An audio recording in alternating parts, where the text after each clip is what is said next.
ஸ்ருதி ஸ்மிருதி புராணானாம் ஆலயம் கருணாலயம் நமாமி பகவத்பாதம் சங்கரம் லோகசங்கரம் சங்கரம் சங்கராச்சாரியம் கேசவம் பாதராயணம் சூத்ரபாஷ்யகிருதௌ வந்தே பகவந்தௌ புனः புனः ஈஸ்வரோ குருராத்மேதி மூர்த்திபேத விபாகினே व्योमवत्याप्तदेहाय दक्षिणामूर्तये नमः। सहना भवतु सहनौ भुनक्तु सह वीर्यं करवावहै तेजस्विनावधीतमस्तु मा विद्विषावहै। ॐ शान्ति शान्ति शान्ति।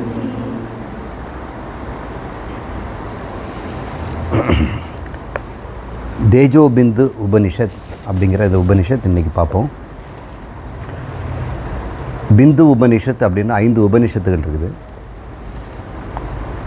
நாத பிந்து உபனிஷத்து, தேஜோபிந்து உபனிஷத்து,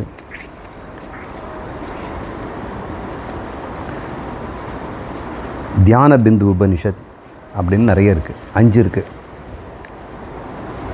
சிலர் இந்த உபனிஷத்து அதர்வ வேதம்னு சொல்கிறாங்க, சிலர் சுக்ல யஜுர்வேதம்னு சொல்கிறாங்க. நம்ம சுக்ல யஜுர்வேதம்னு எடுத்துக்குவோம். அதன் அடிப்படையில் நம்ம சகனாவதுங்கிற சாந்தி பாடத்தை நம்ம அதுக்கு சாந்தி பாடமாக வச்சுருக்கிறோம். இதில் நிறைய அத்தியாயம் இருக்குது. முதல் அத்தியாயம் உபாசனையாக இருக்கிறதுனால அதை நம்ம விட்டுடுவோம். 2வது அத்தியாயத்துலேருந்து நம்ம பார்ப்போம். பிரம்ம வித்யா இந்த 2வது அத்தியாயத்தில் துவங்கிறதுனால அதை மட்டும் நம்ம பார்ப்போம். இது ஒரு உரையாடல், சம்பாஷணை. சிவபெருமானும் முருகனும் பேசிக்கிறாங்க. குமார கடவுள் அவங்க அப்பா கிட்ட மகன் கேட்குறாரு, இந்த அகண்ட ஏகரசம் அப்படிங்கிறாங்களே என்ன அப்படின்னு அவர் கேட்குறாரு. ஏக்கம்னா 1 கேவல, ரசம் அப்படிங்கிறது நமக்கு தெரிஞ்ச ருசி அப்படிங்கிறோம். ரசம் அப்படிங்கிறது என்ன சொன்னால் எசன்ஸ் அப்படின்னு எடுத்துக்கிறோம். ஒரு பொருளுடைய எசன்ஸ். உபநிஷத்தினுடைய எசன்ஸ் அப்படின்னா பிரம்மம் அப்படின்னு சொல்கிறோம். கரும்புடைய எசன்ஸ்னால் சர்க்கரை, அந்த பாகு, இனிப்பு. இப்போ எசன்ஸுங்கிறது அதில் இருக்கக்கூடிய உபாதிகளெல்லாம் நீக்கிட்டு சுரூபத்தை மட்டும் எடுத்தால் அது பேர் ரசம். மிளகாவுடைய உபாதிகள் எல்லாம் என்ன? அது செடி, கொடி, வேறு, இலைகள், அந்த பழம், காம்பு எல்லாம் இருக்கும். அதெல்லாம் நம்ம விட்டுறோம். மிளகாய் மட்டும் எடுத்து மிக்ஸி ஜாரில் போட்டு அடிச்சிடுறோம்.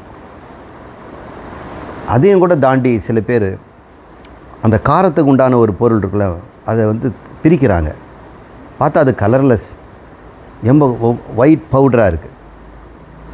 அந்த ஒயிட் பவுடர் அப்படின்னா என்னவோ சின்ன சின்ன இந்த வெள்ளி காயின் இருக்குல்ல, அந்த வெள்ளி காயினை அப்படியே மைக்ரோஸ்கோப்பிக்காக உடச்சி சின்ன சின்னதான ரவுண்டு திட்டாக இருக்கு இல்லையா, அதெல்லாம் ஒன்று மேலே ஒன்று அடுக்கும்போது ஒரு ரிஃப்ளெக்டிவ் பளபளக்கம் இல்லை, அந்த பளபளக்கிற ஒரு பவுடராக இருக்கும். எது? மிளகாய்.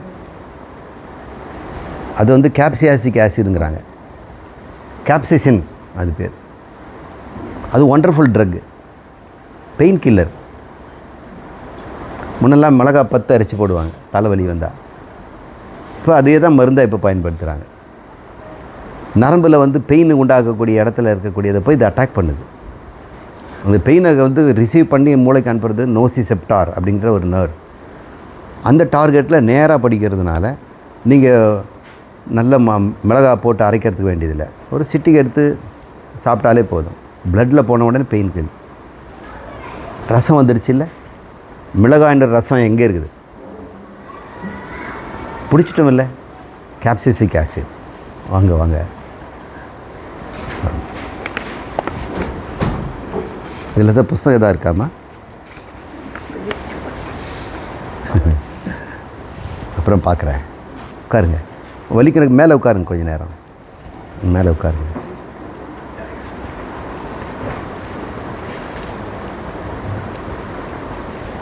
அது பேர் ஏக்கரசம்.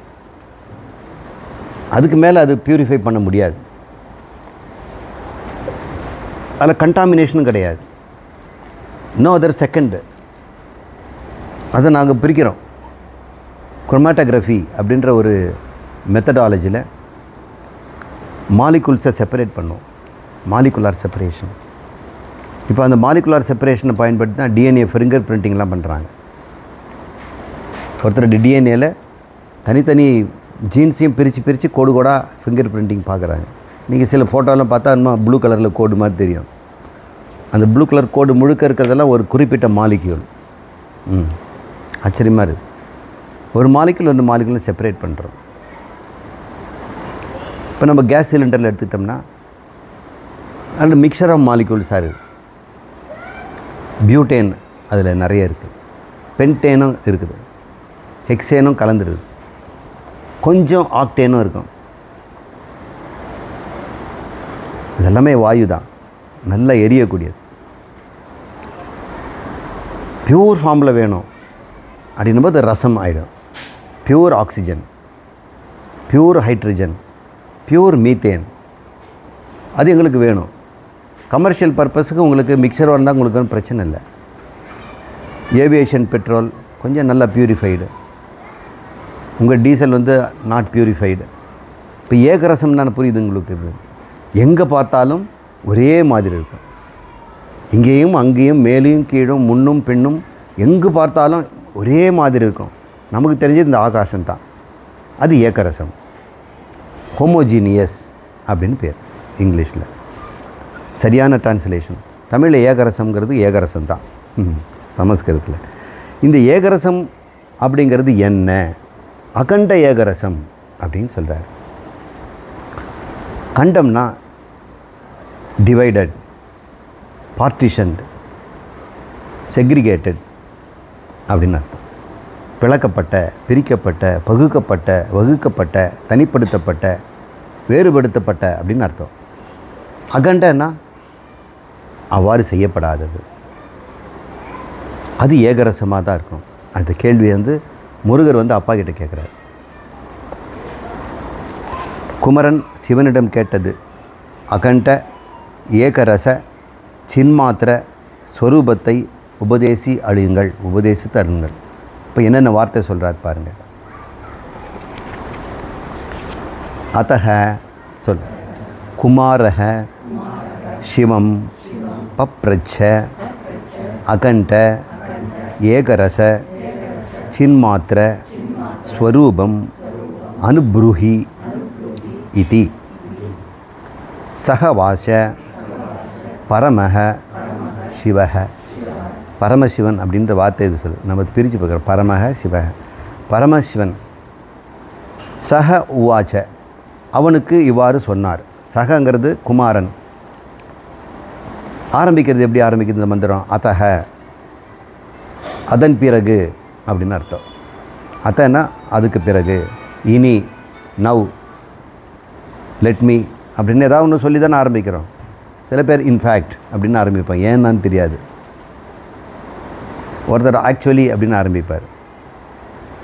ஒரு ப்ரொஃபஸர் எனக்கு ஆரம்பிக்கும் போது ஆக்சுவலி அவங்களுக்கு தெரியாமலே அந்த வார்த்தையை அவங்க பயன்படுத்துகிறாங்க. அவங்க மனசுக்குள்ளே ஒரு ஃபுல் ஸ்டாப் கமா அது மாதிரி. அவர் சொன்னார், actually this is my wife அப்படின்னு சொன்னார். ஒரு ஸ்லைட் ப்ரொஜெக்டரில் அவங்க ஃபேமிலியெல்லாம் ப்ரொஜெக்ட் பண்ணி காமிச்சிட்டு இருந்தார் டிரான்ஸ்பரன்சியில். அப்போது அவர் சொன்னார். அதுக்கப்புறம் ஒன்று சொன்னார், I was hanging in my room அப்படின்னாரு. எதை அப்படின்னா, I had very beautiful painting I bought, I was hanging in my room அப்படின்னாரு. வேறு எப்படி சொல்ல முடியும்? தமிழ் பேசுகிறவங்க வந்து, நான் நல்ல படத்தை வாங்கினேன், என் வீட்டில் தொங்க விட்டுருந்தேன்னு. I was hanging in my room அப்படின்ட்டார். I hung it in my room அப்படின்னு சொன்னோம்னா இட்டுன்னு வரணும், அவ்வளோ சொன்னார். அப்புறம் பேசி முடித்தோடனே, Bhushan we are all spellbound இல்லை, ஒரு ப்ரொஃபஸர் சொல்கிறார், we are all spelling bound அப்படின்னாரு. தாங்க முடியலன்னு அர்த்தம். ஸ்பெல் பவுண்டுன்னா நாங்கள் மௌனம் ஆகிட்டோம் அப்படின்னு அர்த்தம். இப்போது ஏதாவது ஒன்று போட்டு தான் நம்ம ஆரம்பிக்கிறோம் இல்லையா? காலட்சேபில் ஆரம்பிக்கும்போது அத்த அப்படின்னு தான் ஆரம்பிப்பாங்க. இது அத்தங்கிறது வந்து ஒரு மங்கள சப்தம். ஓம் அப்படின்னு ஆரம்பிக்கிற மாதிரி அத்த அப்படின்னு ஆரம்பிக்கிறது. உபனிஷத்தை அந்த மங்கள சப்தத்தோடு ஆரம்பி, இனி அப்படின்னு ஆரம்பிக்குது, எனவே அப்படின்னு ஆரம்பிக்கலாம். இப்போது ஏன் இது அத்தை அப்படின்னா, முன்னாடி சாப்டரில் ஏற்கனவே முருகனோட பேசிகிட்டு இருந்தார். இப்போ ஒரு சாப்டர் மாற்றுறார், தலைப்பை மாற்றுறார். அதனால் அத்தாங்கன்னு போட்டால் தான் தலைப்பு மாறுதுன்னு அர்த்தம். இப்போ உங்களுக்கு புரிய வைக்கிறதுக்கு இந்த மாதிரியான சின்ன சின்ன உபனிஷத் சொற்கள்லேயும் நிறைய விஷயம் இருக்குதுன்னு சுட்டி காட்டுறதுக்கு அப்படி சொல்கிறேன். அத்தக குமாரக சிவம் பப்ரச்ச, குமாரன் சிவனிடம் வினவினான். பப்ரச்ச ஈ ரெக்வெஸ்டட். அகண்டைக ரசம் சின்மாத்திர ஸ்வரூபம் அனுப்ருஹி. ஏற்கனவே பேசிகிட்டு இருக்கனால அனுப்ருஹிங்கிறார். ஐ ரெக்வெஸ்ட் அகெயின். புருஹி மறுபடியும் சொல்லுங்கள். புருஹினா சொல்லுங்கள், அனுபுருகினா மறுபடியும் சொல்லுங்கள். இது இவ்வாறு குமரன் கேட்டான். என்ன கேட்டான்? அகண்டைக ரச சின்மாத்திர ஸ்வரூபம். இப்போ இதனுடைய சொல்ல நம்ம புரிஞ்சுக்குவோம். அகண்டைகன்னா அன்டிவைடட் ஹோல், முழுமையானது, பிளவுபடாதது அப்படின்னு அர்த்தம். ரசம் அப்படிங்கிறது எசன்ஸ். தமிழ்லேயே ரசம் தான் பேர், அது பிழிவு அப்படின்னு சொல்கிறோம். Very pure form. அது சின்மாத்திரம் அப்படிங்கிறாரு. மாத்திரம்னா தட் அலோன். நீங்கள் மாத்திரம் வாங்க அப்படின்னு சொன்னோம்னா நீங்கள் மட்டும் வாங்கன்னு அர்த்தம். இப்போ சின் மாத்திரம்னா சித் மாத்திரம். சித்து மாத்திரம், இத்து மா ரெண்டும் புணரும்போது சின் மாத்திரம் அப்படின்னு இலக்கணப்படி மாறும். இப்போ சின் மாத்திரம்னா சித் மாத்திரம். சித் அப்படின்னா என்ன?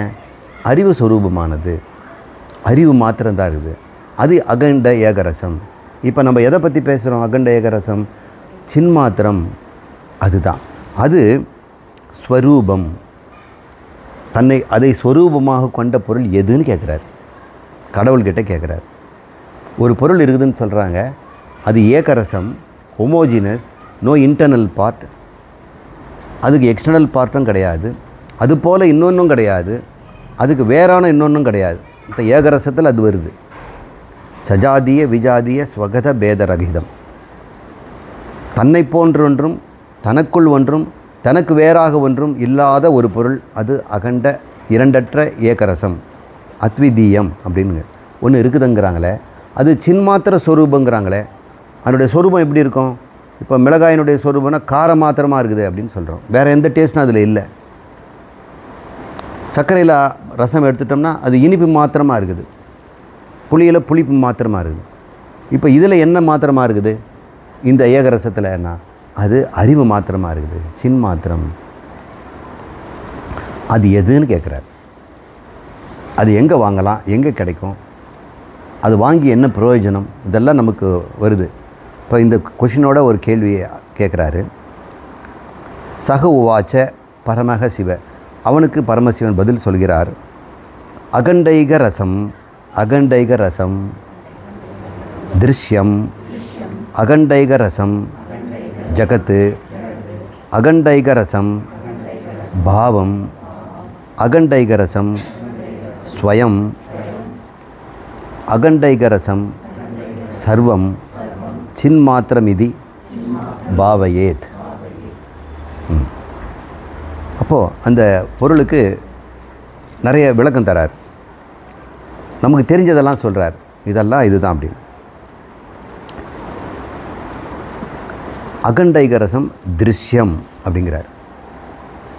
எதையெல்லாம் உன்னால் பார்க்கப்படுகிறதோ அறியப்படுகிறதோ அதெல்லாம் அகண்டைகரசங்கிறார். எப்படி?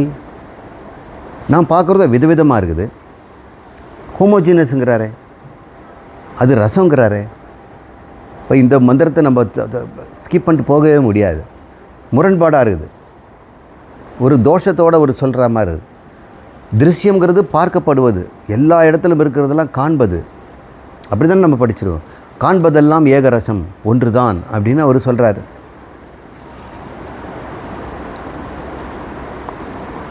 அகண்டைகரசம் ஜகத்து. நீ எதெல்லாம் ஜகத்துன்னு சொல்கிறியோ அதுவும் அதுதான். அகண்டைகரசம் பாவம், எதெல்லாம் இருக்கிறதோ அதெல்லாம். பாவம்னா இருத்தல். அகண்டைகரசம் ஸ்வயம், எது நான் அப்படின்னு நீ சொல்கிறியோ அதுவும் அதுதான். அகண்டைகரசம் சர்வம். அப்போ சர்வம்னாலும் ஜகத்துனாலும் திருஷ்யம்னாலும் ஒன்று தான். அதை சர்வம்னு சொல்லலாம். சில சமயம் சர்வம்னு சொல்லும்போது நம்மளை விட்டுட்டு சொல்கிறோம், எல்லாம் அப்படின்னு சொல்லுவோம். இங்கே எல்லாம் அப்படின்னு சொல்ல மாட்டோம். அதனால் வந்து சர்வங்கிற வார்த்தையும் சொல்லுது, ஸ்வயம்ங்கிற வார்த்தையும் போட்டுடுச்சு. நீ ஒருவேளை நீ வந்து வேறு லாங்குவேஜ் பேசுகிறனா இருந்தால் திருஷ்யம், நீனால் பார்க்கப்படுவது அப்படின்னு சொல்லிக்கலாம். ஒருவேளை பார்க்கப்படுதுன்னு சொன்னால் கண் இருக்கிறவங்க மட்டும்தான் பொருந்தோம். கண் இல்லாத ஒரு ஜீவராசி வந்து அகண்ட ரசம் என்னன்னா உன்னால் பார்க்கப்படுவதுன்னா அப்படின்னா என்னன்னு சொல்லி போயிடுவது. அதனால் அதுக்கு சர்வங்கிற வார்த்தையும் போட்டுறாரு. ஒருவேளை அது தன்னையை விட்டுற போது வெளியே இருக்கிறதுன்னா ஸ்வயமும் போட்டுடுறாங்க. இப்போ இந்த மந்திரங்களில் தனித்தனியாக இருக்க பார்த்தோம்னா நம்ம இப்போ எப்படி புரிஞ்சுக்கணுங்கிறதுக்காக இப்போ நீங்கள் புரிஞ்சுக்கிட்டீங்களா? உங்களால் பார்க்கப்படுவது, உங்களால் உணரப்படுவது, எதெல்லாம் ஜகத்துன்னு சொல்கிறோமோ ஸ்வயம் உங்களையும் சேர்த்து அது அத்தனையும் ஏகண்ட ரசம் அப்படின்னு சொல்கிறார். அன்டிவைடட் ஹோல் அப்படின்னு அவர் சொல்கிறார், சிவன் சொல்கிறார். சரி, நாரதர் சனத்குமாரர்கிட்ட போய் கேட்குறார், நான் நிறைய படிச்சிருக்கிறேன், ஆனால் ஆத்மவித் தரதி சோகம் அப்படின்னு ஒரு மந்திரம் சொல்லுது. ஆத்மாவை அறிந்தவன் எல்லா சோகங்களும் கடந்து விடுகிறான் அப்படின்னு சொல்லிடுது. நான் நிறைய படிச்சிருக்கிறேன், அதில் ஆத்மாவே வரலை. இப்போ அந்த சப்ஜெக்ட் எனக்கு இன்னும் தெரியல.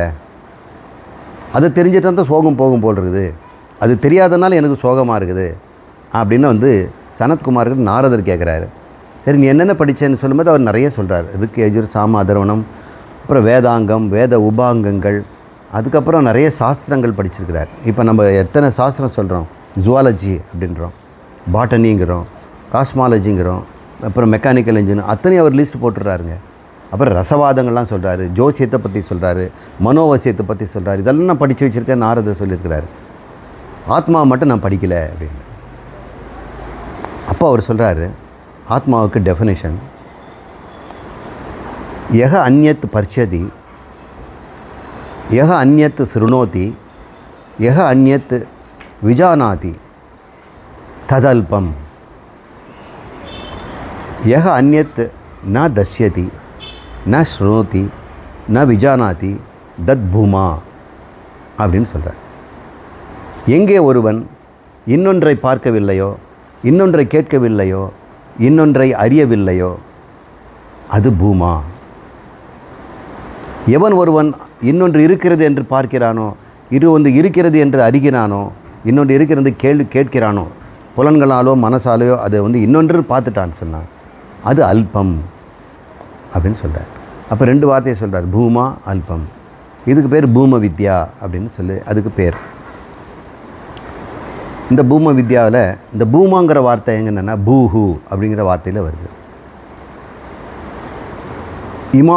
இமான் அப்படின்னு சொன்னால் ஒரு தன்மை, இந்த தன்மை இருக்குது, இந்த தன்மை இருக்குதுன்னு சொல்கிறோம் இல்லையா? அது வந்து திரவத்தன்மை, அது கடினத்தன்மை அப்படின்னு ஒரு குவாலிட்டி ஆட் பண்ணுறோம், அந்த தன்மையை சொல்கிறோம் இல்லையா? அதுக்கு வந்து இமான் அப்படின்னு அர்த்தம். அதில் இமானில் ஈயை விட்டுட்டோம்னா மான், அந்த இன்காரத்தையும் விட்டுட்டோம்னா மா. இப்போ பூஹுங்கிறது வெகுவானது, மிகப்பெரியது, அளவற்றது அப்படின்ற அர்த்தம் பூஹு. பகு அப்படின்ற அர்த்தத்தில் வருது. வெகுவானது, பகு அப்படின்னு சொல்கிறோம். அது ரெண்டையும் சேர்த்து பூமா அப்படின்னு இலக்கணம் சொல்லுது. இப்போ பூமானா இருக்கிறதுலே மிக பெருசு, அல்பம்னா இருக்கிறதுலே ரொம்ப சிறுசு. எதுக்கு சிறிதினும் சிறிதுகள் அப்படின்னு ஔவையார் கேட்டோம்னா அவர் சொல்கிறாரு, பெரிதினும் பெரிதுகள் அப்படின்னு ஔவையார் ஒரு பதில் சொல்கிறார் முருகருக்கு. அப்போ அவங்க சொல்கிறாங்க, இங்கே வந்து பெரிதினும் பெரிது பூமா, சிறிதினும் சிறிது. எனக்கு சிறிது பெரிது என்ன டிஃப்ரென்ஸ்னா, எங்கே ஒருவன் இன்னொன்றை பார்க்கிறானோ, இன்னொன்றை கேட்கிறானோ, இன்னொன்றை அறிகிறானோ அது அல்பங்கிறார். நாமெல்லாம் அப்போ அல்பந்தான். ஏதாவது நம்ம கேட்டுக்கிட்டு தான் இருக்கிறோம், பார்த்துக்கிட்டு தான் இருக்கிறோம், எல்லாமே நமக்கு திருஷ்யமாக தான் இருக்குது, எல்லாமே அறியப்படும் பொருளாக தான் இருக்குது. இப்போ நான் அறிபவனாக இருக்கிறேன். அறியப்படும் பொருள் இருக்கிற வரைக்கும் நான் அறிபவனாக இருந்து தான் தொலைக்கணும். கேட்கின்ற சப்தம் இருக்கிற வரை நான் கேட்பவனாக இருந்து தான் தொலைக்கணும். அப்போ ஏகரசம்னு சொல்லும் பொழுது அப்படி என்ன, அங்கே கேட்பவனும் இருக்க மாட்டான், கேட்கப்படும் சப்தமும் இருக்காது. அங்கே பார்ப்பவன் இருக்க மாட்டான், பார்ப்பதற்கு பொருளும் இருக்காது. அங்கே அறிபவனும் இருக்க மாட்டான், ஞாத்திரமும் இருக்க மாட்டான், ஞேயமும் இருக்காது. அப்படி ஒரு நிலை எப்படிப்பட்டதாக இருக்கும்? அதுதான் ஏகரசம் அப்படின்னு சிவபெருமான் சொல்கிறாரு. அது ஸ்வயம்னு சொல்கிறார். அது நீயாக தான் இருக்க முடியும். அப்போ நான் அப்படி இல்லையே, பார்ப்பவனாகவும் பார்க்கப்படும் பொருளாக ரெண்டும் தானே இருக்கிறேன். நீங்களெல்லாம் போயிட்டாலும் கூட நான் பார்ப்பவனாக தான் இருக்கிறேன். பார்ப்பதற்கு ஒன்றும் இல்லாவிட்டால் கூட நான் பார்ப்பவனாக தான் இருக்கேன். ஏன்னா எனக்கு உடம்பு இருக்குது, உடம்பை பார்க்கிறேன். சரி, உடம்பு இல்லாமல் போனாலும் கூட என் மனதை நான் பார்க்கிறேன். எப்பவுமே எனக்கு திருஷ்யம் இருந்துகிட்டே இருக்குது. என்னால் வந்து பார்ப்பவனாகவோ கேட்பவனாகவோ நினைப்பவனாகவோ இல்லாமல் இருக்கவே முடியாமல் இருக்கிறதே. அப்போ எப்போ வரும் அப்படின்னு, அப்போ அது ஒரு பேர் சமாதின்னு பேர். சமாஹித புத்தி, சமமான நிலை. எது சமமாயிடுச்சு? பார்ப்பவனும் பார்க்கப்படும் பொருள் சமமாயிடுச்சு. எப்படிங்க சமமாகும்? நான் வந்து கையில் வந்து ஒரு ஆப்பிளை பார்க்குறேன், அது பார்க்கிறவன் நான், அது பார்க்கப்படும் பொருள், அது சமமாகாதே. அப்போ வேறு ஒரு பொருள் எடுத்தேன்னா அதுவும் எனக்கு சமமாகாது. நானும் அதுவும் சமமாகணும்னா அதுவும் என்னை பார்க்கணும், அல்லது நான் அதை பார்க்கணும். ரெண்டு பேரும் பார்ப்பவனாக இருந்துட்டோம்னா சமமாயிடும். அப்படி நீங்கள் பார்த்தோம்னா கூட நீங்கள் ஒரு பார்ப்பவன், நானும் ஒரு பார்ப்பவன். அப்போ இன்னொரு பார்க்கப்பட்டால் நீ அது அல்பம்னு சொல்கிறதுனால இன்னொரு பார்ப்பவனும் இருக்கக்கூடாது. பார்க்கப்படும் பொருள் இருந்துக்கிட்டே இருக்கணும். அப்போ நீங்கள் வந்து என்னை பார்க்குறீங்கன்னா நான் உங்களுக்கு பார்க்கப்படும் பொருள் ஆகிடுறேன், நீங்கள் எனக்கு பார்க்கப்படும் பொருள் ஆகிடுறீங்க. அப்போ அந்நியத் பஷ்யதி, அந்நியத் ஸ்ருணோதி, அந்நியத் விஜானதி, தது அல்பம், அது அல்பம் என்று சொல்லப்படுகிறது. இப்போ நம்ம கண்டுபிடிக்கணும் எங்கே இருக்குது அந்த பொருள். முருகருக்கு சொல்லியாச்சு, அந்த பொருள் இருக்கிறது, அது அங்கே வேறொன்று இல்லை, இன்னொன்று பார்க்கப்படவில்லை. நாரதருக்கு சொன்னார், இங்கே வேறு மாதிரி சொல்லுது. எல்லாமே பூமான் தான் சொல்கிறது. இன்னொன்று இருந்துடுச்சுன்னா அல்பம்னு சொல்கிறாரு. இந்த இடத்துல வந்து எதெல்லாம் நீ அல்பம்னு நீ நினைச்சு அங்கே சொன்னாரோ அந்த சனத்குமாரர், இங்கே அது ஏகரசங்கிறார், அது பூமாங்கிறார். அப்புறம் ஏன் நாரதருக்கு அது மாற்றி சொன்னது உபநிஷத்து? அவன் வந்து நாரதர் இப்போ தான் கற்றுக்குட்டி, அவனுக்கு வந்து இன்னொன்று பார்த்து அதை பற்றி தான் சொல்ல முடியும். அவன் பார்த்துக்கிட்டு இருக்கான், அங்கே அவனுக்கு சொல்ல முடியும். இங்கே கேட்குறவரோ குமார கடவுள். அதனால் அவருக்கு சொன்ன உடனே அவர் புரிஞ்சு போச்சு, ஓ ஆத்மாதான் இந்த ஏகரசம். அப்போ ஆத்மாவில் பார்ப்பவனும் இல்லை, பார்க்கப்படும் பொருளும் இல்லை. ஆத்மானா நான். இப்போ என்னில் பார்ப்பதும் இல்லை, பார்க்கப்படும் பொருள் என்னென்னா நான் அப்படி இல்லையே. அப்போ ஏதோ ஒரு குழப்பம் இருக்க தான் செய்யுது.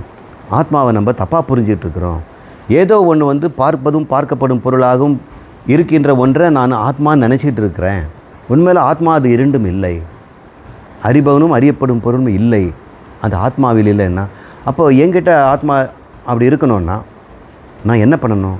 ஐ should drop the notion I am the knower and these are by my object of knowledge அப்படிங்கிறத விடணும். இப்போ ஆப்ஜெக்ட்னா நாலெட்ஜ் விடணும், நாலெட்ஜையும் விடணும், அறியவும் அறிவப்படும் பொருளும் விடணும்.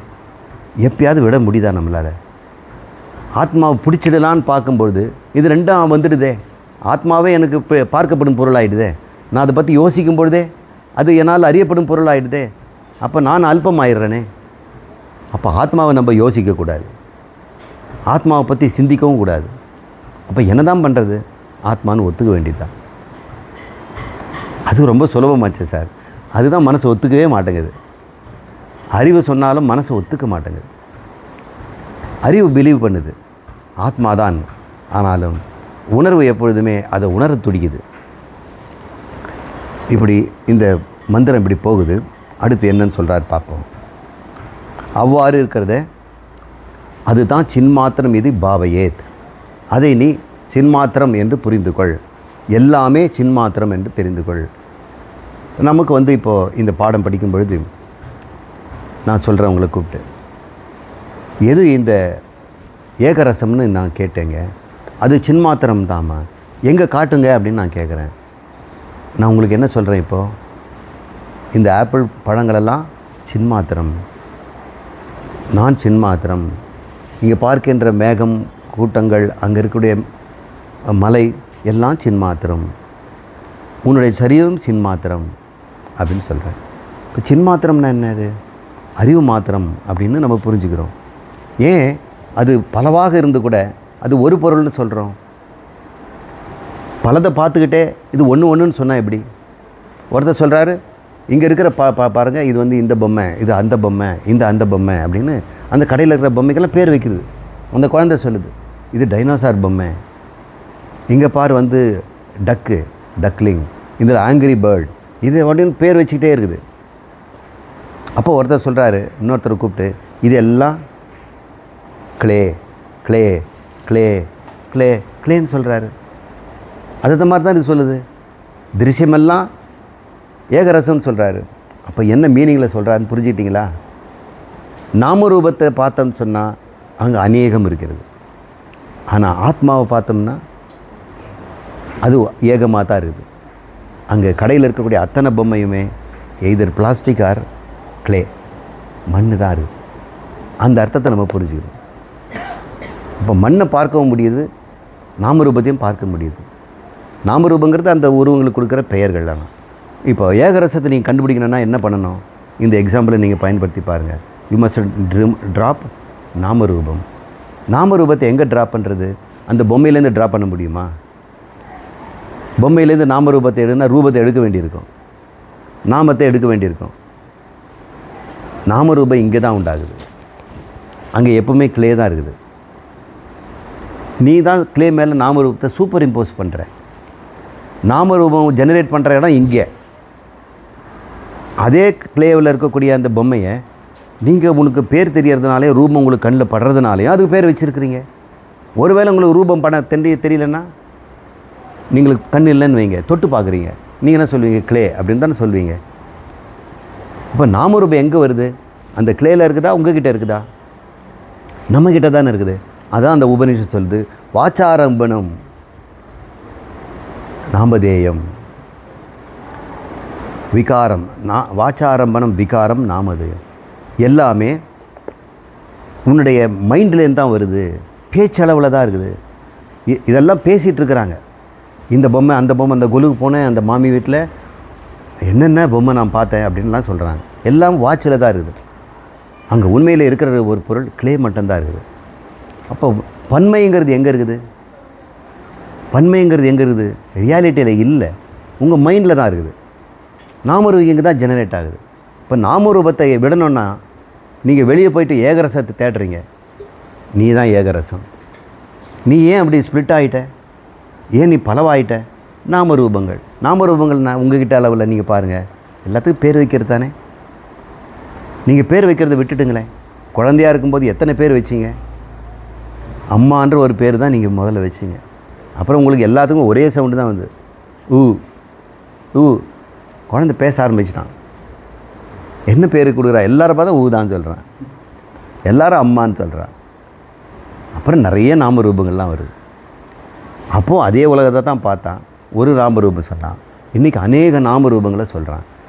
துன்பங்களும் இன்பங்களும் கிளேல இல்லை, நாமரூபத்தில் இருக்குது. எனக்கு இந்த பொம்மை கொடுத்துட்டாங்க, அந்த பொம்மை கொடுத்துட்டாங்க, அது வசதி பொம்மை. நான் கேட்டது நாராயணன், லக்ஷ்மி நாராயணன் தான் நான் கேட்டேன். மடியில் லக்ஷ்மி உட்கார வச்ச மாதிரி அவர் வேறு ஒன்று கொடுத்துட்டாரு. ஒரே துன்பம், விலை மட்டும் கரெக்டாக அதே மாதிரி வாங்கிட்டாரு. திருப்தியே இல்லாமல் இருக்கு. நீ ரிட்டர்ன் பண்ண வேண்டி தானே, அமேசான் தானே, அப்படி அமைச்சிடலாம். நாமரூபத்தில் எல்லா தொந்தரவும் வருது. நாமரூபத்தை ட்ராப் பண்ணணுன்னா நாம் உலகத்தை நீங்கள் அழிக்கணும்னு அர்த்தமா? உலகத்தை அப்படியே ஃப்ளாட்டன் ஆக்கிடணும்னு அர்த்தமா? இங்கே எல்லாத்தையும் பிரம்மம் பிரம்மம் பண்ணு ஊற்று பார்க்கணுமா? எப்படி பார்த்தாலும் உங்களுக்கு நாமரூபம் தெரிஞ்சிகிட்டே இருக்கும். ஏன்னா நாமரூபம் இங்கேருந்து பாருது. இங்கே விட்டுட்டோம்னாக்கா வெளியே இருக்கிறது எப்படி தெரியும்னு நினைக்கிறீங்க? பிரம்மமாக தானே தெரியும். ஏன் நாமரூபத்தை வெளியே அழிக்க பார்க்குறீங்க? அது எங்கே ஜெனரேட் ஆகுதுன்னு பாருங்கள். இருக்கிற ஒரு பொருளை நீங்கள் ஜெனரேட்டிங் ஆல் டைப்ஸ் ஆஃப் ரூபம். உங்களுக்கு ரூபத்தை பார்க்க தெரியலன்னா என்ன பண்ணணும்? இப்போ சில சமயத்தில் ஒரு பிள்ளையார் பொம்மைக்கு முன்னாடியும் பின்னாடியும் பிள்ளையாராக தான் இருப்பார். அவர் முதுகு இருக்கும், பூணூல் இருக்கும், பின்னாடி கிரீடம் இருக்கும், அதெல்லாம் முன்னாடி பின்னாடியும் தெரியும், முன்னாடி துதிக்கையெல்லாம் இருக்கும். சில பொம்மையில் பாருங்கள் பின்னாடி ஃப்ளாட்டாக இருக்கும், முன்னாடி மட்டும்தான் பண்ணியிருப்போம். அது கொஞ்சம் சீப்பு, முப்பரிமாணமாக இருந்ததுன்னா. இப்போ நீங்கள் என்ன பண்ணுறீங்க? முன்பக்கம் வச்சோடனே நாமரூபம் வந்துடுது, திருப்பி வச்சோடனே கிளே ஆகிடுச்சு. இப்போ எல்லா பொம்மையும் வந்து ஃப்ளாட்டாக அடித்து வச்சுருக்காங்க வைங்க. நீங்கள் முன்னாடி வந்து பார்க்கும்போது நாமரூபங்க, அந்த பக்கம் வந்து பாருங்கள் சார்ண்ணா, எல்லாம் பொசுக்குன்னு ஒரே நிமிஷம் போயிடுச்சே. உங்களுக்கு கோபதாபம்லாம் அழிஞ்சு போச்சே. இந்த பொம்மை மேலே எந்த கோபமும் இல்லையே, எந்த விருப்பமும் இல்லையே. என்னங்க மேஜிக்காக இருக்குது? நாமரூபங்கள் தான் பிரம்மத்தை ஜகத்தாக காட்டுது. அதான் பஞ்சீகரணம், வேறு ஒன்றுமே இல்லைங்க. சிருஷ்டிங்கிறது அதுதாங்க. நீங்கள் தான் சிருஷ்டி பண்ணுறீங்க, கடவுளே பண்ணலை. உங்களை சிருஷ்டி ஜீவ சிருஷ்டியை விட்டுட்டோம்னு சொன்னால் அது பேர் ஜீவ சிருஷ்டின்னு பேர். அங்கே இருக்கிறது பிரம்மம் தான். அங்கே இருக்கிறது பிரம்மம்னு அர்த்தம். உங்ககிட்ட ஜீவன்கிற நாமரூபமும் போச்சு இல்லை? முதல்ல எனக்கு ஒரு நாமரூபம் வச்சுருந்தேனே, என்கிட்ட எத்தனை நாமரூபங்கள்? எனக்கு 5 விரல், ஒரு உள்ளங்கை, இதெல்லாம் நாமரூபங்கள் தான். அப்படிலாம் நான் சொல்லலையே. புண்ணு வந்த பிறகு சொல்லுவீங்க சார், சுண்டு விரலில் தான் சார் அப்படின்னு சொல்லுவீங்க. நாமரூபம் வந்துடும். இங்கே நாமரூபத்தை ஸ்டார்ட் பண்ணிட்டோம்னா உலக நாமரூபமாகிறது ரொம்ப சுலபம். ஆனால் இங்கே நாமரூபத்தை விடுங்க, உங்களுடைய சரீரத்தில் இருக்கிற அபிமானம் விடுங்க, உங்கள் சரீரத்தை நாமரூபத்தை குறைங்களேன். எத்தனை நாமரூபங்கள் இந்த சரீரத்தில் இருக்குது? எத்தனை பேருக்கு அழகான மூக்குன்ற நாமரூபத்தில் கர்வமாக இருக்கிறாங்க. அதே மூக்கு ஒருத்தர் சப்பையாக இருக்குதுன்னு சொல்லிட்டு அது சர்ஜரிக்கு போகிறாங்க. நாமரூபத்தில் எவ்வளோ துன்பங்கள். இங்கேயே நாமரூபம் இருக்குது. இப்போ நாமரூபத்தை நமக்கு அனலைஸ் தான் பண்ணி பார்க்கணும்.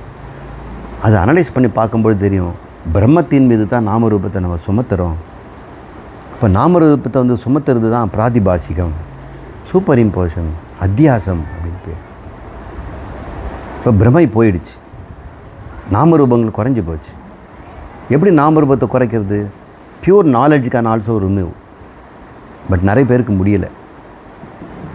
அதுக்காக சாஸ்திரம் சொல்லுது, முதல்ல நாமரூபத்தை அழிக்கிறதுக்கு வேறிய பயிற்சியை நீங்கள் பண்ணுங்கள். அது பேர் பற்றின்மைன்னு பேர். நாமரூபம் குறைக்கிறதுக்கு ஒரே வழி துறவு தான், தியாகம்தான். பகவான் சொல்கிறாரு, சந்நியாசங்கிறீங்க, சில இடத்துல தியாகங்கிறீங்க, ரெண்டுமே ஈக்குவல் வெயிட்டேஜில் நீங்கள் பேசுகிறீங்களே பகவான். Please correct me if I am wrong அப்படின்னு தான் அவர் சொல்கிறார். நான் தான் தப்பாக புரிஞ்சிருக்கல, நீங்கள் கரெக்டாக தான் சொல்கிறீங்க, ஆனால் நீங்கள் ஏதோ மாற்றி பேசுகிற மாதிரி எனக்கு தோணுது. ஆனால் பகவான் நீங்கள் அப்படிப்பட்டவர் இல்லை, ஆனால் நீங்கள் தான் கரெக்டான ஆள். நீங்கள் சில இடத்துல சந்நியாசம்னு சொன்னீங்க, இப்போ 18வது சேட்டில் இப்படி போர்க்களம் முடியும் போது, இந்த உபதேசம் முடியும் போது தியாகன்ற வார்த்தையை சொல்கிறீங்களே, என்ன குழப்பறீங்களே அப்படிங்கிறார். சந்நியாசமும் தியாகம் ஒன்றுடா. தியாகம் தான் சந்நியாசம். தியஜ்யம் அப்படின்னா விட்டுறதுன்னு அர்த்தம். ஒரு வார்த்தையில் அது தியாஜ்யம்னு சொல்லுவாங்க ஜோசியர்லாம். கேலண்டரில் கூட இந்த மாதத்தில் இந்த 2 நாள் தியாஜ்யம், அது எலிமினேட் பண்ணிடுங்க, விட்டுடுங்கண்ணா, ட்ராப் இட். சந்நியாசம்னா அதுவும் ட்ராப்பிங் தான். நியாசம்னா டு லெட் இட் கோ. சந்நியாசம்னா all together, in all means, எல்லா வழிகளிலும் விட்டுடணும். நான் காஃபி சாப்பிட்றது மட்டும் விட்டுட்டேன் சார் அப்படின்னு ஒருத்தர் சொன்னார். அப்புறம் டீ மட்டும் சாப்பிடுவேன் சார். அவங்க எங்கேயோ காசி போன உடனே ஏதாவது ட்ராப் பண்ணணுன்னு சொன்னாங்களாம். அவர் எது சுலபமோ அது மட்டும் ட்ராப் பண்ணுறார். அது ஆல்டர்னேட் வச்சு ட்ராப் பண்ணுவார். ஏதாவது விடணும்னு. அப்படி இல்லை. சந்நியாசம்னா என்ன அர்த்தம்? எல்லா வகையிலும் விடுறது, காலத்தையும் பொருளையும் இடத்தையும் எல்லாத்தையும் விட்டுறது அப்படின்னு பேர். அதுக்கு சந்நியாசன் பேர். தியாகங்கிறது என்ன? தியாகங்கிறது ஒரு வாழ்க்கை முறை. வாழ்க்கை முறையில் தியாகம் வந்துடுதுன்னா அறிவுலையும் சந்நியாசம் வந்துடும். நாமரூபங்கள் அழிக்கிறதுக்கு தான் சந்நியாசம்னு பேர். இப்போ தியாகம்னா என்னங்க? எதை ஒன்றை நீங்கள் அனுபவித்தால் ஆனந்தம் தருமோ அதை விடுறது, அது பேர் தான் தியாகம். நீங்கள் கொஞ்சம் வச்சுக்கிட்டு மற்றவங்களுக்கு கொடுத்துன்றது தானம். ஒரு புது செருப்பு வாங்கிட்டீங்க, பழைய செருப்பு என்ன பண்ணுறதுன்னு தெரியல, இது பெருமை தேடிக்கலாமே, இங்கே பாப்பா உனக்கு செருப்பு இல்லாமல் இருக்கிறியே, இதை எடுத்துகிட்டு போ அப்படின்னு. சாமி இப்படி கொடுத்துட்டீங்களே அப்படின்னு. இல்லை எடுத்துகிட்டு போ அப்படின்னு. உங்களுக்கு சாமி நீ அதை பற்றி கவலைப்படாது, ஏன்னா ஏன் கவலைப்படுறேன்னா இவருக்கு இன்னொன்று இருக்குது புதுசு. அது தியாகம் இல்லை. வெயிலில் நடக்கும்போது சாமி கால் சுடுதேன்னு தன் காலில் இருக்க செருப்பு கொண்டாந்து போடுறாங்க, அவங்க கால் சுடுமே, அது அவங்க பொருட்படுத்த மாட்டேங்கிறாங்க. அது பேர் தியாகம். தியாகங்கிறது நாம் அனுபவித்தால் எவ்வளோ சுகமோ அதை மற்றவங்க அனுபவிக்க பார்க்கும்போது வருது பார்த்தீங்க, அது பரமசுகம். அது பரமசுகம். அதை செய்து தானே பெற முடியும். ஒரு முறையோட அனுபவிக்காமல் அது தியாகத்தை பற்றி எப்படி பேச முடியுங்க? எதை நீங்கள் தியாகம் பண்ணீங்க? தியாகம் பண்ணால் தமக்கு அந்த இழப்பினுடைய வருத்தம் இருக்கணும். அது பேர் தான் தியாகம். எவன் ஒரு அந்த வருத்தத்தை அனுபவித்து அதில் கிடைக்கிற ஆனந்தத்தை பண்ணானோ அந்த வருத்தம் ரொம்ப சிறுசாக போயிடும். ஆனால் அது வருத்தத்தை கொடுக்கணும். கொடுக்காததை நீங்கள் தியாகம் சொல்ல முடியாது. அது பேர் சந்நியாசங்கிறாரு. அப்போ நடைமுறையில் தியாகத்தில் ஆரம்பித்தோம்னு சொன்னால் மனசில் விடுறது ஈஸிங்க. மனசில் விடுறது ரொம்ப ரொம்ப சுலபம். செயலில் விட்டுட்டோம்னா, இப்போ செயலில் விடும்பொழுது அது தியாகம்னு பேர், மனசில் விடும்போது அது சந்நியாசம்னு பேர். சரி, எதை விட சொல்கிறார் அப்படின்னா, பகவான்கிட்ட போனோம்னா ஆபத்து. அவர் தியாகம்னு சொல்லிவிட்டு உங்களுடைய பென்ஷனை கொடுக்க சொல்லிடுவார், உன் கையில் இருக்கிற பேனா பென்சிலை கொடுக்க சொல்லிடுவார், உன் ட்ரெஸ் எல்லாம் கொடுக்க சொல்லிடுவார், ஓட்டாண்டி ஆக்கிடுவார். அதனால் அது வந்து தியாகம்லாம் நமக்கு வராது, பகவத்கீதையே வேண்டாம் அப்படின்னு அப்படி சொல்லலை அவர் தியாகத்தை. கர்மபல தியாகத்தை தான் தியாகம்னார். தியாகத்தினுடைய டெஃபினேஷன் அவர் சொல்கிறார், கர்மபல தியாகம். அதுக்கு பேர் சந்நியாசம்ங்கிறார். சந்நியாசம் ஏன் அப்படி பேர் மாற்றிருக்குன்னா, சரி சன்னியாசி கர்மத்தையே விட்டுட்டு கர்ம பலத்தை விட்டுட்டான். பலத்தை உண்டு பண்ணுறது கர்மம் தானே. இவன் என்ன பண்ணுறான், கர்மத்தை விடலை, பலனை விடலை, கர்மத்தையே விட்டுட்டான். தியாகி என்ன பண்ணுறான், கர்மத்தை வச்சுக்கிட்டான், பலனை மட்டும் விட்டுட்டான். ஒரு ஸ்லைட் டிஃப்ரென்ஸ் இருக்குது. இப்போ இது ரெண்டு பேரில் யார் பிரயோஜனம், சன்னியாசியா தியாகியா? சன்னியாசி கர்மமே செய்ய மாட்டேங்கிறான், இவன் கர்மத்தையே செய்கிறான், ஆனால் பலனை விடுறான். ரெண்டு பேரும் சமம். ஏன்னா இப்போ ரெண்டு பேருமே பலனை விட்டவங்க. ஆனால் எவன் ஒருவன் கர்மத்தை வைத்துக்கொண்டு பலனை விடுறானோ அவன் பெரிய ஆள், அவனுக்கு மனசில் தூய்மை உண்டாகுது. சன்னியாசி கர்மத்தை விட்டான்னா அதில் வர கஷ்ட நஷ்டங்கள்லாம் அவனுக்கு இல்லைல்ல, அவன் சுகமாக இருக்கிறான். நான் பார் சன்னியாசி, எனக்கு இன்ப துன்பம் இல்லை. உனக்கு அப்படி கிடையாது. நீ செயலையும் செய்து இன்ப துன்பத்தை உண்டாக்கி அதை நீ துறக்க கற்றுக்கொள், அதுக்கு தான் உன் மனசை சுத்தம் அடையுங்கிறார். அதனால தான் சொல்கிறாரு கர்மயோகத்தை கடைபிடி.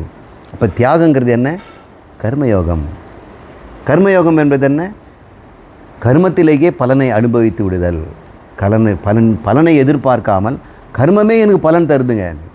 உங்களுக்கு சம்பளம் வேணுமானுங்க, சார் வேலை கொடுக்குறீங்கல்ல அதான் சார் சம்பளம். என்னப்பா அப்படி சொல்கிற? ஆமாம் சார், நீங்கள் என்ன வேலை கொடுத்துருக்கீங்களே அதுதான் சம்பளம். அப்புறம் நீ சம்பளம் கேட்க மாட்டியா? அது உங்கள் இஷ்டம் சார். நான் வேண்டான்னு சொல்ல மாட்டேன், வேணும்னு சொல்ல மாட்டேன். சரி இப்படி சொன்னதெல்லாம் நான் கொடுக்க மாட்டேன். நான் தான் உங்களுக்கு நீங்கள் வேலை கொடுத்ததே லாபங்கிறனே, எனக்கு வேலையே பலன்கிறனே. எப்படிப்பா நீ இப்படி ஒருத்தர் இருக்கிற? பகவான் சொல்கிறார் இது பேர் கர்மயோகங்க. அது எப்படி உனக்கு வந்து இது பலனாக தெரியுதுன்னா, பிகாஸ் எனக்கு ஆனந்தம் கிடைக்குது. சம்பளம் கொடுத்தீங்கன்னா ஆனந்தம் கிடைக்கும், வேலையிலேயே ஆனந்தம் கிடைக்கும்போது சம்பளம் கொடுத்தா ரெட்டிப்பு ஆனந்தம், கொடுக்காவிட்டாலும் ஆனந்தம் தான் அப்படின்னு சொல்கிறார். எப்படி இந்த ரெட்டிப்பு ஆனந்தம்னா எப்படி இருக்குன்னா, நீல் ஆம்ஸ்ட்ராங் வந்து நிலாவில் இறங்கின பிறகு கொடி நட்டுறானா, தலைக்கீழே நட்டுறானா, நடாமல் கீழே பொத்துன்னு விழுந்துடுச்சா? ஏன்னா ஒரு மிஸ்டேக் பண்ணிட்டான் அந்த கிராமரில். ஒரு மனிதனுடைய ஒரு அடி கால் சமுதாயத்திற்கு ஒரு அடி அப்படின்னு சொல்லியிருப்பான். அது ஏதோ ஒன்று சொல்கிறாங்க, எனக்கு மறந்து போச்சு, நீங்கள் படித்து பாருங்கள். சம் கிராமட்டிக்கல் மிஸ்டேக் சொல்லியிருக்கிறானா. ஆனால் அது பெருசு, அவனுக்கு அது பெருசு படுத்துவாங்களா யாராவது? அவன் என்ன பண்ணியிருக்கிறான், அவன் லாங்குவேஜை குறை சொல்லிகிட்டு இருக்கிற அப்படின்னு உன்னை தான் நம்மளுக்கு குறை சொல்லுவாங்க. உன்ன மாதிரி ஒரு மட்டமான ஆளே நான் பார்த்ததில்லை, ஒரு பெரிய அச்சீவ்மெண்ட்டை கொச்சைப்படுத்துறிய அப்படின்னு. அவன் அதை கொச்சையாகவும் நினைக்க மாட்டான். அப்படின்னு நினச்சி பாருங்கள். இப்போ செய்வதிலேயே ஆனந்தம் பெற்றிருக்கும்போது அதில் குறை நிறைகள்லாம் அவனுக்கு பெருசாக தெரியுமா? அதனால் அவர் சொல்கிறாரு, இந்த கர்மயோகத்துக்கு அபிக்கிரம நாசமே இல்லைங்கிறார். அபிக்கிரமம் அது தோற்று போனதுன்றதே சரித்திரம் கிடையாதுங்கிறார். எப்போ நீங்கள் தோல்வி வெற்றின்னு சொல்வீங்க? ஒரு கர்மத்தினுடைய முடிவில் தானே சொல்கிறீங்க. கர்மம் முடிஞ்ச பிறகு தானே வெற்றி தோல்வி சொல்ல முடியும். இவன் கர்மத்திலேயே அனுபவிச்சிட்டான்னா அவனுக்கு வெற்றி தோல்வி எப்படிங்க சொல்ல முடியும்? அவன் தான் அந்த லாபத்தை எடுத்துட்டானே, அவனுக்கு எப்பவுமே அது வெற்றி தான். கர்மயோகத்தில் தோல்வியே கிடையாதுங்கிறார். அபிக்கிரம நாசம், நைக அபிக்கிரம நாசம். கர்மத்தில் ஒரு கர்மத்தை முழுசாக செய்தால் தான் பலன். ஒரு யஜ்ஞத்தை ஒரு பாதி மட்டும் செய்துட்டு ஒரு 10 மந்திரம் லூஸ் பண்ணிட்டோம், கொஞ்சம் அதெல்லாம் முடிக்கலை, டைம் ஆகிடுச்சு சார் யஜ்ஞம் முடிச்சுங்க அப்படின்னு சொன்னோம்னா அது ஒரு பிரயோஜனம் இல்லை. இப்போ கல்யாணத்தெல்லாம் பண்ணும்போது தாலி கட்ட நேரம் ஆச்சு சார், கொஞ்சம் மந்திரத்தை குறைச்சிங்க, சீக்கிரம் முடிங்க ஐயரே அப்படின்னு அதெல்லாம் சொல்கிறாங்க. அதில் ஒரு பிரயோஜனம் இல்லை. ஆனால் கர்மயோகத்தில் எவ்வளோ செய்தாலும் பலன் உண்டு. பலன் உண்டு. இப்போ கர்மயோகம் எவ்வளோ விதத்தில் கர்மத்தை விட பெஸ்ட்டாக இருக்குதே. அதில் வெற்றி தோல்வியே இல்லை, எப்பொழுதும் வெற்றிங்கிறார். அப்புறம் எவ்வளோ செய்த அளவுக்கு வந்து முழுசாக முடிக்கணுன்றது கூட கிடையாது. நான் முழுசாக முடிக்கிறதுக்குள்ளே எனக்கு வயசு முடிஞ்சு போச்சு சார், முழுசாக முடிக்கிறதுக்குள்ளே அந்த என்னவோ ஆகிப்போச்சு சார். ஒருவேளை யஜ்ஞம் கூட அப்படி செய்தானா கர்மயோகமாக செய்ய முடியுமான்னா செய்யலாம். யஜ்ஞத்தை அறகுறையாக விடு. ஆனால் எப்படிப்பட்ட மனநிலை விட்டேன், எனக்கு பலன் வேண்டான்னு தானே செய்கிறேன் இந்த யஜ்ஞத்தை. இப்போ பலன் வேண்டான்னு யாராவது செய்வாங்களா? யாரும் செய்ய மாட்டாங்க. அப்போ பலன் வேண்டான்னு ஏன் செய்கிறான்னா செய்கிறதே பலன் அவனுக்கு. He enjoys doing it. இன்றைக்கி யஜ்ஞம் செய்ய போகிறேன் அப்படின்னு பகவானை கூப்பிட்டு அவருக்கு அபிஷெல்லாம் கொடுக்க போகிறேன் அப்படின்னு நான் ஒன்று செய்கிறான்னு வைங்க. அப்புறம் அவசரமாக கூப்பிட்றாங்கன்னா சரி பகவானே நான் போயிட்டு வேலையை பார்த்து வரேன், அது வெற்றி தான். ஏன்னா அவனுக்கு எதுக்காகவும் பலனுக்காக செய்யலை. He enjoys doing it. நீங்களாம் அப்படி நிறைய பண்ணியிருக்கீங்கல்ல. பாருங்க என்னென்னவோ ஸ்வீட்லாம் செய்து கொண்டு வந்திருக்காங்க வீட்டிலேருந்து. அப்புறம் நான் தான் சாப்பிடல, அப்புறம் சாப்பிட்றேன்னு சொல்லிட்டேன். அந்த குழந்தைக்கு மனசு சாமி இன்னும் சாப்பிடலையேன்னு. ஆனால் செய்யும்போதே உங்களுக்கு சந்தோஷம் வந்துடுச்சு இல்லை? இதுவே நீங்கள் பிஸ்னஸ் பண்ணுறவங்களா இருந்தாக்கா அது விற்று முடிக்குமா? இவ்வளோ பாதி வேஸ்ட் ஆகி போச்சு, இது என்ன பண்ணுறது, முதலுக்கே வரலையே, எவ்வளோ கஷ்டம் இருக்குது. ஆனால் குரு சேவைன்னு வந்துட்டோம்னா குரு சேவைக்கு செய்கிறது தாங்க கிருஷ்ண உபச்சரணம். அவருக்காக செய்யணும். கிருஷ்ணார்ப்பணம் கிருஷ்ணார்ப்பணம், கிருஷ்ணனுக்கு செய்யுங்க கிருஷ்ணன் செய்யுங்கன்னு. எங்கே கிருஷ்ணன் இருக்கிறாரு நீங்கள் போய் செய்யறதுக்கு? நல்லது கண்டா நீ நல்லது செய்துட்டுன்னு சொல்ல போகிறாரு. குரு சேவை தான் கிருஷ்ணார்ப்பணம். அதுக்காக குரு காலில் கொண்டு அதை கொடுத்து நீங்கள் கையில் கொடுக்கணுன்ற அவசியம் இல்லை. உங்கள் வீட்டிலே செய்யுங்க, நீங்களே சாப்பிடுங்க, குருக்காக செய்யுங்க, குருக்காக சாப்பிடுங்க. குருன்ற ஒரு கண்ணுக்கு தெரிஞ்ச ஒரு கடவுள். குரு முன்னாடி செய்து காட்டணும் அப்படிங்கிறதெல்லாம் வேண்டியதில்லை. அப்புறம் அது பலன் இல்லாமல் போயிடுச்சுன்னா கஷ்டம் வந்துடும். குரு கொண்டு போனால் அவர் சாப்பிடாமல் விட்டுட்டாரே, எல்லாம் வேஸ்ட்டாக போச்சு, அப்படியெல்லாம் இருக்கக்கூடாது. செய்தது தான். செய்வதில் இருக்கிற ஆனந்தத்தை எவன் அனுபவிக்கிறானோ அவன் செய்த பிறன் ஆனந்தத்தை அவன் துச்சமாக நினைக்கிறான். அது பொருட்படுத்துவதில்லை. நீல் ஆம்ஸ்ட்ராங் மாதிரியோ அந்த டென்சிங் மாதிரியோ ஹில்லாரி மாதிரியோ அதுக்கப்புறம் அவன் என்னென்னோ செய்திருப்பான். யாராவது பேசுகிறாங்களா அதை பற்றி? நீல் ஆம்ஸ்ட்ராங் அதுக்கப்புறம் என்னென்னோ பண்ணியிருக்கான், உங்களுக்கு அது தெரியுமா? யாருமே அதை பொருட்படுத்துறது இல்லையே. அவன் செய்ய வேண்டியது செய்துட்டான். அப்புறம் அவர் படம் வரைஞ்சார், காஃபி போட்டார், அப்புறம் சமூக செய்கிறார். அதெல்லாம் இருக்கிறது தான் விடு. அவர் நல்லா போயிட்டு வந்தார்ல, அப்போ அவனுக்கும் என்ன நினைக்குது, நல்லா போயிட்டு வந்துட்டேன்ல, இப்போ ஏதாவது குறை சொல்லுவாங்களா அவரை? நீல் ஆம்ஸ்ட்ராங் எது செய்தாலும் கரெக்டாக தான் இருக்குங்க. இல்லைங்க அவர் தப்பாக செய்தார், விடுங்க சார், அவர் யார் அவர் அப்படின்னு தானே சொல்லுவாங்க. அப்போ தனக்கும் அப்படி மற்றவங்களுக்கும் அப்படி இருக்கும்போது தன்னை யாருன்னு உணர்ந்துடணும் இல்லையா? தன்னை அகண்டைக ஏக ரசம் அப்படின்னு புரிஞ்ச பிறகு இந்த மனசுக்கு ஒரு நிலைமதி வருது பார்த்திங்களா, ஒரு நிறைவு. அந்த நிறைவை தான் குமார கடவுள் நமக்காக கேட்டு வாங்குறாரு. அப்போ எல்லாம் இன்பமயம். ஒரு பாட்டு இருக்குல்ல, எல்லாம் இன்பமயம் அப்படின்னு சொல்கிறார். இயற்கையினாலே படைத்தது எல்லாம் இன்பமயம் அப்படின்னு ஒரு பாட்டு, வசந்தகுமாரி பாட்டு நாங்கள் நினைக்கிறேன். அப்போ எல்லாம் பிரம்மமயம், எல்லாம் இன்பமயம், எல்லாம் மயம்னு என்ன, ஏகரசம்னு அர்த்தம்.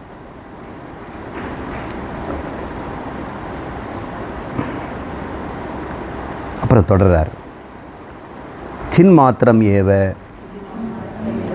சின்மாத்திரம் அகண்டைகரசம் பரம் அகம் து சைவ சின்மாத்திரம் மூர்த்தா மூர்த்தாதி சின்மயம் புண்ணியம் பாபம் ச சின்மாத்திரம் ஜீவ சின்மாத்திரம் விக்கிரக சின்மாத்ரான் நாஸ்தி சங்கல்ப சின்மாத்ரான் நாஸ்தி வேதனம் சின்மாத்ராத் நாஸ்தி மந்திராதி சின்மாத்ராத் நாஸ்தி தேவதா சின்மாத்ராத் நாஸ்தி லக்ஷ்யம் சர்வம் சின்மாத்திரம் ஏவஹி அப்படின்னு முடிக்கிறார். பெரிய லிஸ்ட் கொடுக்குறார். நாம் எல்லாம் சின்மாத்திரங்கிறதுக்கு எப்படி கண்டுபிடிச்சோம்? எல்லாம் நாமரூபம்னு. அப்புறம் தான் தியாகத்துக்கு போகணும், அப்புறம் சன்னியாசத்துக்கு போகணும், அப்போ கர்மயோகத்துக்கு போகணும். நம்ம எப்போவுமே டைவர்ஷன் போனாலும் ஆரம்பித்த இடத்த விட்டுறக்கூடாது. நாமரூபங்கள் தான். இப்போ தியாகம் சந்நியாசங்கிறது என்ன? நாமரூபங்கள். நாமரூபங்களை விடுதல். நாமரூபத்தை எங்கே விடுறது? எங்கே ஆரம்பிக்குது? புத்தி இல்லையா? பொம்மையில் இருக்குது நாமரூபங்கள், இங்கே இருக்குது. இப்போ உங்களுக்கு காட்டில் கொண்டு போகிறேன், நீங்கள் பாட்னிஸ்ட் இல்லை, நீங்கள் என்ன பண்ணுவீங்க? இது என்னதுன்னு கேட்டானே காடு சார்பீங்க. பாட்னிஸ்ட் போனால் sir look at that orchid, இங்கே பாருங்கள் எபிஃபைட், இங்கே பாரு சார் ஒரு பொகைன் வில்லா, இங்கே பாருங்கள் சார் ஒரு லயன், இங்கே பாரு சார் மருத மலை சொல்கிறார். எத்தனை பேர் அவர் சொல்கிறாரு? இங்கே குனிஞ்சு இங்கே பாருங்கள், அங்கே பாருங்கள். அவர் புத்தியில் தான் நாமரம் வருது, உங்கள் புத்தியில் இல்லையே. இன்னொருத்தர் புத்தியில் அங்கே காடு. அப்போ நாமரூபம் உண்டா இல்லையா? பார்க்கிறவன் கண்ணில் இருக்கிறது. சில பேர் சொல்லுவாங்க beauty is in the eyes of beholder. அழகு அழகுங்கிறாங்களே, எங்கே இருக்குது? வெளியே இருக்குதா அழகுன்னு? இல்லை, பார்க்குறவன் கண்ணில் இருக்குது. Beauty is in the eyes of beholder. காண்பவனின் கண்ணில் அழகு இருக்கிறது. அவங்ககிட்ட கண்ணில் அழகு இருந்ததுன்னா காணும் இடமெல்லாம் அழகு. அது சத்தியம் சிவம் சுந்தரம். சுந்தரம்னா அழகு. எவன் ஒரு எல்லாம் சத்தியம் சிவம்னு கண்டுபிடிச்சிட்டானோ அவன் பார்வையில் எல்லாம் அழகாக தான் தெரியும். சில ஓவியர்கள் ஃபோட்டோகிராஃபர்ஸ் பார்த்தா வயதான மூதாட்டியினுடைய முகத்தில் இருக்க சுருக்கத்தெல்லாம் அப்படியே ஃபோட்டோ எடுத்து வச்சுருக்கிறாங்க. அது எக்ஸலண்ட் ஃபோட்டோகிராஃபின்னு எல்லாம் கை தட்டுறாங்க. யாராவது கட்டிக்க வருவாங்களா அந்த பொம்பளை, எங்களுக்கு கல்யாணம் ஆகலை, அழகுன்னு சொல்கிறாங்க. நீங்கள் தான் அழகான ஒரு மனைவி தேடிட்டு இருந்தீங்க, பாருங்கள் இந்த பாட்டி எவ்வளோ அழகு, ஃபோட்டோகிராஃபர் எடுத்துருக்கிறாரு.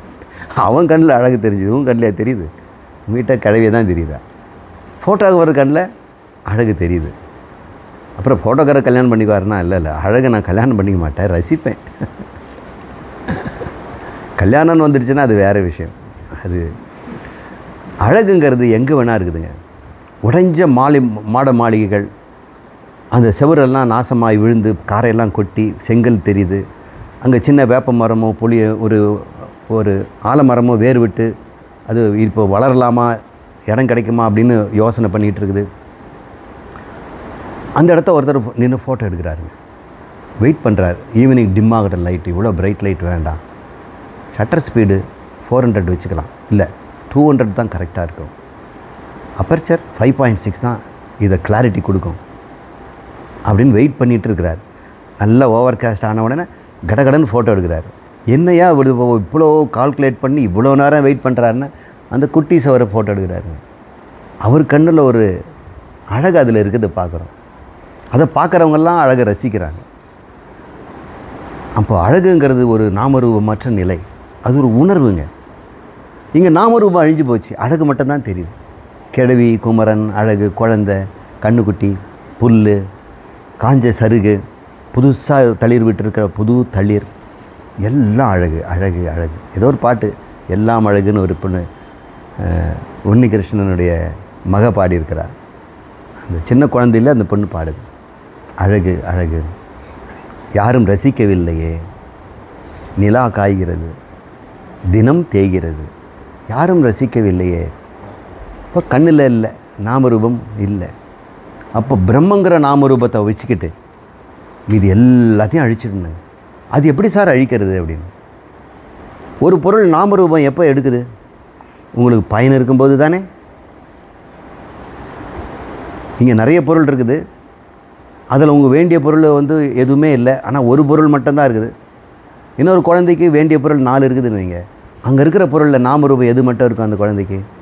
அது எது வேணுமோ அது மட்டும் நாமரூபம் தான். மீதி எல்லாம் என்ன பண்ணோம்? அது என்னன்னு கேட்டால் தான் சொல்லும், மற்றபடி அதுக்கு உதாசீனம் பண்ணும். அது கண்ணில் தெரிந்தும் தெரியாமல் இருக்குது. நாமரூபம் எப்போ உண்டாகுதுங்க? உங்ககிட்ட பயன் இருக்கும்பொழுது தானே, ஒரு பிரயோஜனம் இருக்கும்போது தானே. ஒரு பிரயோஜனம் இல்லாத ஜனக்கூட்டத்தில் இருந்தோம்னா நீங்கள் வேடிக்கை பார்த்துட்ருப்பீங்க. ஆனால் உங்கள் சொந்தக்கார கூட்டமாக தான் நாமரூபம் வந்துடும். அவராக நான் இருந்திருக்கேன்னு சொல்லிடாதீங்க, அப்புறம் இப்படி மறைஞ்சிடுவாங்க, பாத்ரூம் போயிடுவாங்க, அங்கே போயிடுவாங்க. எல்லா நாமரூபங்கள் இப்படி வருது. நாமரூபம் உங்கள் மனசில் விருப்பு வெறுப்பு இருக்கும் பொழுது உண்டாகுங்க. உள்ளே ஜெனரேட்டர், நாமரூப ஜெனரேட்டர் உங்களுக்கு எது தெரியுங்களா? உள்ள ஒரு மெஷின் இருக்குது. ராகத்வேஷம், விருப்பு வெறுப்புங்கிறது மட்டும் நீங்கள் மனசில் வச்சுட்டிங்க வச்சுங்க, உலகத்தில் எல்லா இடம் நாமரூபம் உண்டாகும். நாமரூபத்தை வெட்டுறதுக்கு ஒரே இடம் ஊர்துவம் மூலம்னு ஒரு 15ஆம் அத்தியாயத்தில் சொல்கிறார் பாட்டு. இந்த ஊர்துவம் மூலம் வேறு மேலே தூக்கி கொண்டிருக்கின்ற ஒரு மரம் இருக்குடா அர்ஜுனா, அதில் சந்தாம்சிங்கிறதெல்லாம் இருக்குது. அநேக கர்மங்கள், வேதங்கள் தான் அதனுடைய சந்தாம்சின்னு வேதம், அதுதான் பர்ணானி. இந்த ஏகப்பட்ட இலைகள் இருக்குதே அது அத்தனை வேதங்கள்ங்கிறார். சந்தாம்சி வேதங்களாக இத்தனை இருக்குது இல்லை. வேதம்னா என்ன? கர்மம்னு அர்த்தம். வேதம் உனக்கு கர்மம் என்ன தானே சூடுது, கர்மங்கள்லாம் இருக்குது. ஆனால் பிரம்மங்கிற உபனிஷம் அங்கே தான் இருக்குது, ஊர்துவம் மூலம். அந்த இதை பார்க்கும் பொழுது அவர் சொல்கிறாரு, இந்த மரத்தை வெட்டுடாங்கிறார். எப்படிங்க சுவாமி வெட்டுறது? முதல்ல இலையை உதிர்க்கணும், அப்புறம் சின்ன சின்ன கிளையை வெட்டு, அப்புறம் வேரோட சாச்சிடு அப்படிங்கிறார். அப்படி தான் ராகத்வேஷங்களை கொஞ்சம் கொஞ்சமாக விட்டினோம்னா இந்த இலையினுடைய ஒவ்வொரு பகுதியாக பலகீனம் அடையும். ராகத்வேஷத்தை விட விட விட இந்த பிரபஞ்சத்துக்கு உங்களை துன்பம் தருகின்ற பலம் அழிஞ்சு போயிடுங்க. உங்களுக்கு துன்பமே கொடுக்கறதுக்கு லாய்க்கு இல்லாது, அதே மாதிரி இன்பம் கொடுக்கவும் இதுக்கு லாய்க்கு இல்லை. எப்பேற்பட்ட ஒரு பொருளை கொண்டாந்து முன்னாடி வச்சா கூட okay it's very good, go ahead, சாப்பிட்டு பாருங்கள் சார்ன்றார். இட் இஸ் இன்ட்ரெஸ்டிங், எடுத்துகிட்டு போகிறீங்களா சார்? எங்கேயும் வச்சுக்கோங்க, உங்களுக்கு பிடிச்சிருக்கே அப்படின்னு. பிடிக்கலன்னு நான் சொல்லலை, பிடிச்சிருக்குன்னு சொல்ல எனக்கு வேண்டாம். எப்போ நீங்கள் சொல்லிட்டீங்களோ நாமரூபம் குறைஞ்சி போயிடுங்க. நாமரூபம் எப்போ வருது? உங்களுக்கு வேண்டும் போதும் வேண்டாததெல்லாம் கூட நாமரூபங்கள் தான். லிஸ்ட் போடுவாங்க. வேண்டாது சொல்லுங்கன்னா நிறைய நாமரூபம் வரும், வேண்டுதல் சொல்லுங்கன்னா நாமரூபம் வரும். வேண்டுதல் வேண்டாமை போயிடுச்சுன்னா நாமரூபம் போயிடுச்சு, நாமரூபம் போச்சுன்னா ஜகத் போயிடுச்சு, ஜகத் போயிடுச்சுன்னா அங்கே என்ன இருக்கும்? நாமரூபமற்ற சின்மாத்திரம். அதை சொல்கிறார். அகம் தோம்ச சின்மாத்திரம், நான் என்றும் நீ என்பதும் சின்மாத்திரம். புரிஞ்சுங்க, அகம் தோம் அப்போ என்ன? நாமரூபம், நான் நீ. அகம் தோம்ச சின்மாத்திரம், மூர்த்தா அமூர்த்தாதி சின்மாத்திரம். உருவமுடையது உருவமற்றது அதுவும் சின்மாத்திரம்.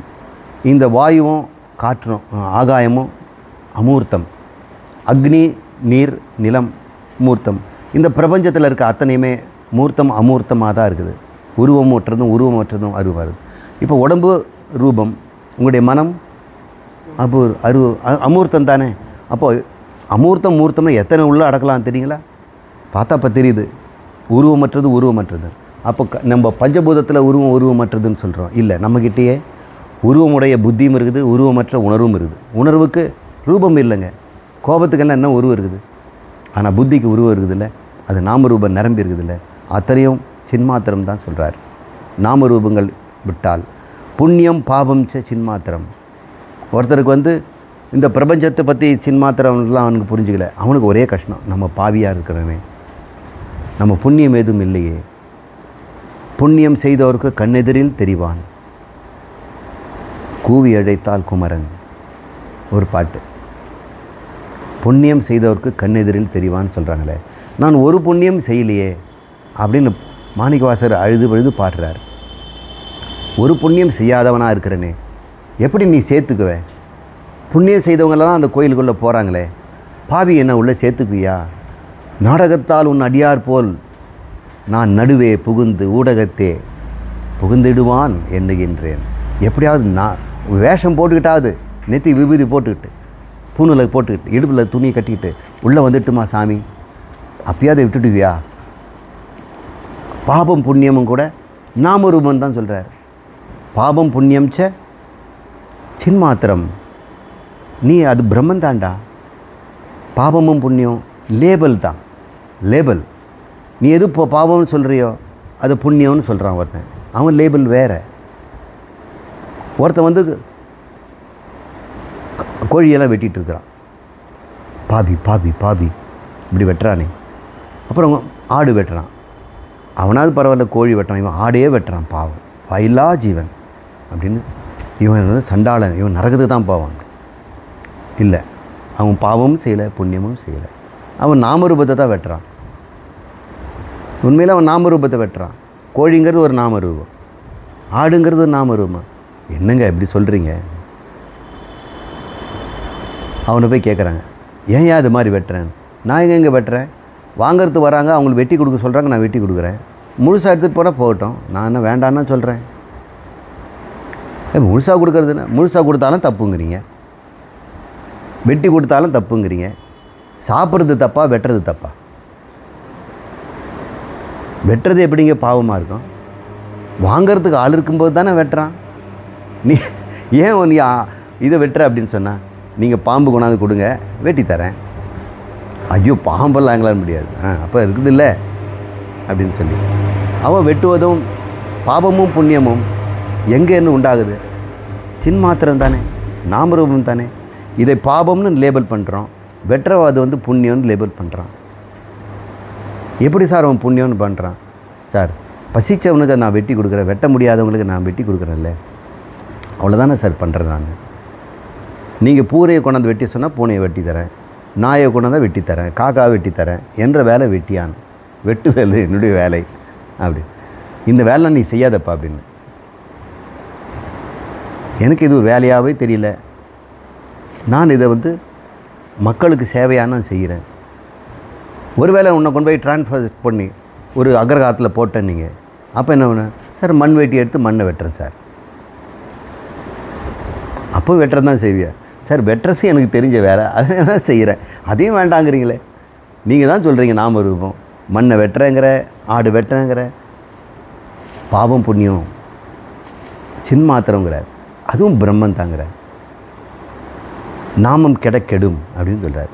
எவ்வளோ நீ நாமத்தை கிட்டுறியோ அந்த அளவுக்கு நீ மோட்சத்தை கிட்ட போயிட்டுருக்கிற. ஒரு நாமம் வந்துடுச்சுன்னு வச்சுங்க, அந்யத் பச்சியதி, அந்யத் ஸ்ருணோதி, அந்யத் விஜானாதி, அல்பம். இப்போ புரியுதுங்களா நாரதருக்கு சொன்னது? பூம வித்யா. அந்நியத்தின் வந்துன்னா நாமரூபந்தான். எங்கே நாமரூபம் இல்லையோ அதை சொல்லுது. புண்ணியம் பாபம் ச சின்மாத்திரம், ஜீவம் சின்மாத்திர விக்கிரக. ஜீவன் ஜீவன் சொல்கிறியே, அந்த விக்கிரகம், விக்கிரகம்னா ஒரு ரூபம், விக்கிரகம்னா ரூபம், அதுவும் கூட சின்மாத்திரம். சின்மாத்திராத் நாஸ்தி சங்கல்ப, சின்மாத்திரம் அல்லாத ஒரு சங்கல்பம் இல்லைங்குது இங்கே. சின்மாத்திராத் அப்படின்னு வருது. இது முன்னாடி சின்மாத்திரா மும்னு முடிஞ்சுது. இப்போ சின்மாத்திராத், சின்மாத்திரத்துக்கு வேறாக, இந்த பிரம்மத்துக்கு வேறாக. சின்மாத்திரங்கிறத நீ என்ன பண்ணணும்? அறிவு மாத்திரம்னு வச்சுக்கணும். இப்போ நீங்கள் அறிவு மாத்திரமாக இருந்தீங்கன்னா நீங்கள் சின்மாத்திரம். நாமரூபம் வந்துடுச்சுன்னா நீங்கள் சின்மாத்திரம் இல்லை. இப்போ உங்ககிட்ட சின்மாத்திரம் எங்கே இருக்குது? நீங்கள் விட்டுட்டு பாருங்கள் நாமரூபத்தை. நாமரூபங்கிறது என்ன? உங்கள் அந்த கரணத்தில் எழுகின்ற எண்ணங்கள். அந்த எண்ணங்களில் தான் பாபம் புண்ணியம், விருப்பு வெறுப்பு, ஆண் பெண், உள்ளது இல்லாதது, மூர்த்தம் அமூர்த்தம், இதெல்லாமே உள்ளத்தில் இருக்கின்ற நாமரூபங்கள். இதெல்லாம் எண்ணங்கள். Continuous downpour of thoughts நம்ம மனசில் நடக்குது.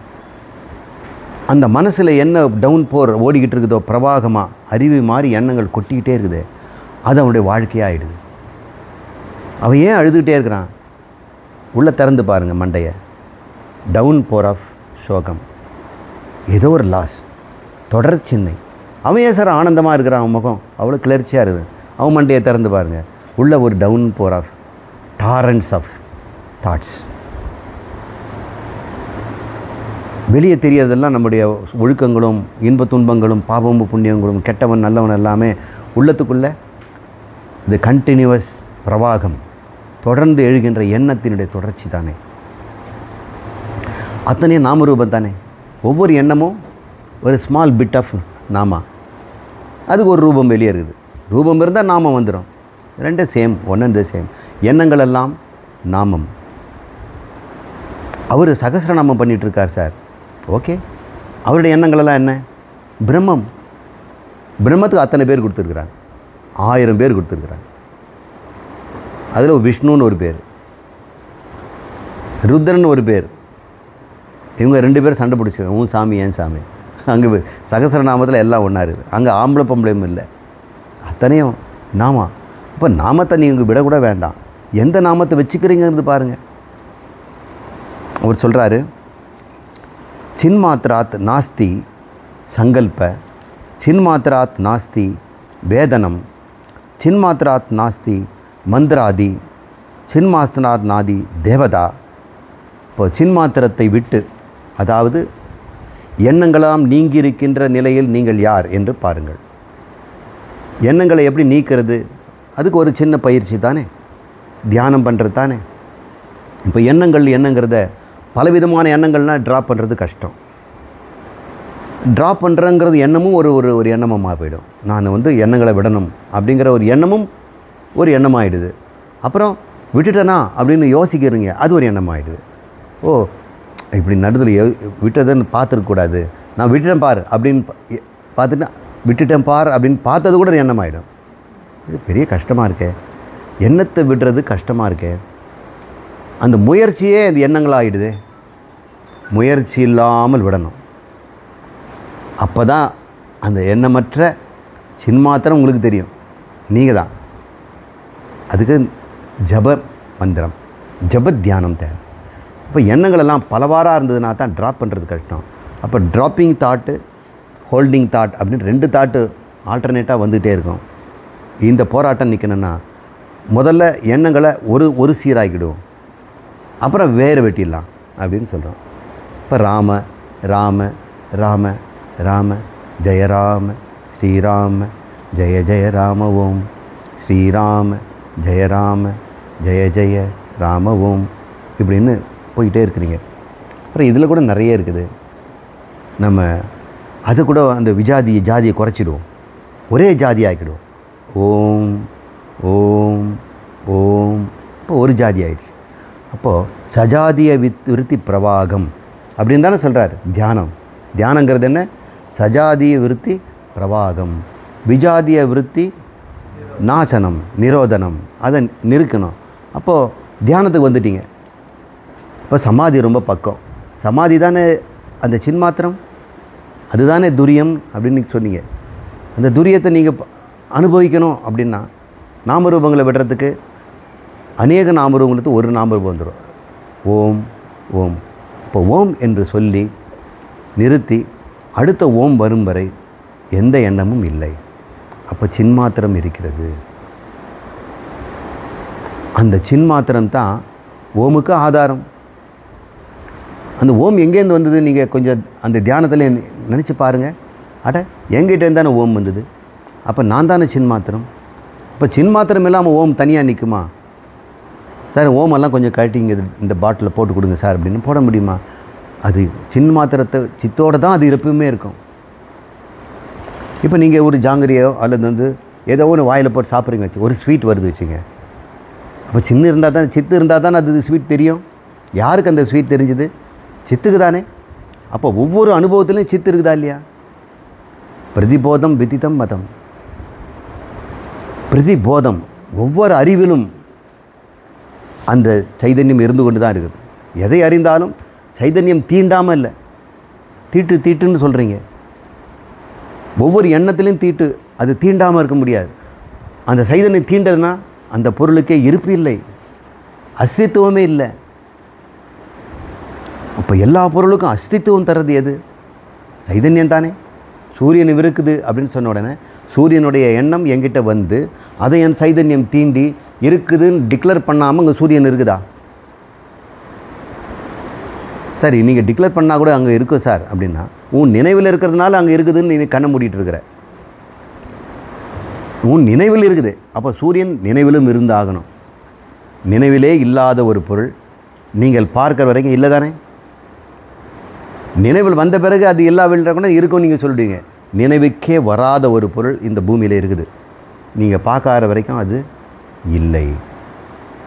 அப்போ சொல்கிறாங்க, சயின்டிஸ்ட் நியூலி டிஸ்கவர்டு நியூ டோட், ஒரு புது தவளையை கண்டுபிடிச்சிருக்காங்கன்னு அப்படியே ஜூம் பண்ணி ஃபோட்டோ எடுத்து அது நேச்சரில் பப்ளிஷ் பண்ணி அவங்க எல்லாம் கங்க்ராச்சுலேட் பண்ணுறாங்க.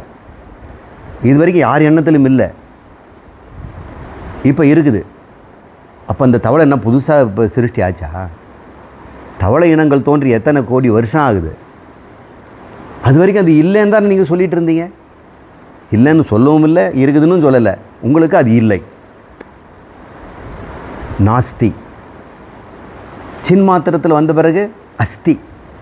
அப்போ எவ்ரி சங்கல்பமே சின்மாத்திரம் இல்லைன்னா சங்கல்பமே இல்லை, சின்மாத்திரம் இல்லைன்னா உங்களோட அறிவே இல்லை. அப்போது தெய்வம் எங்கே இருக்குது?